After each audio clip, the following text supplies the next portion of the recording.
Hello girls, അസ്ലിം വ്ളോഗിലേക്ക് എല്ലാവർക്കും സ്വാഗതം. അപ്പം നമ്മൾ വിശ്രമവേളകൾ ആനന്ദകരമാക്കാൻ വേണ്ടിയിട്ട് നമ്മളൊന്നൊരു പൂവ്, ചെറിയൊരു പൂവ് ഉണ്ടാക്കാൻ പോകുന്നു.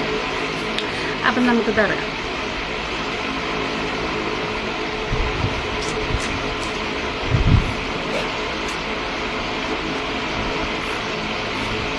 കത്രിക മുറിയുന്നില്ല ഗ്യാസ്. അപ്പം എന്താ ചെയ്യുക? അപ്പം നമ്മൾ ഉണ്ടാക്കി വെച്ച പൂക്കൾ കാണിച്ചു തരാം. മുന്നേ ഉണ്ടാക്കി വെച്ചേട്ടാ. അപ്പം 2 പൂവുണ്ട്. എങ്ങനെ ഇരിക്കുന്നു? ഇഷ്ടപ്പെട്ട ലൈക്ക് അടിക്കുക. സൂപ്പർ പൂവാണ്. ഇനി അടിപൊളി പൂക്കൾ ഞാനിവിടെ നിർമ്മിക്കാൻ പോവുകയാണ്. കുറച്ച് പൂക്കളൊക്കെ നിങ്ങൾക്ക് കാണിച്ചു തരാം.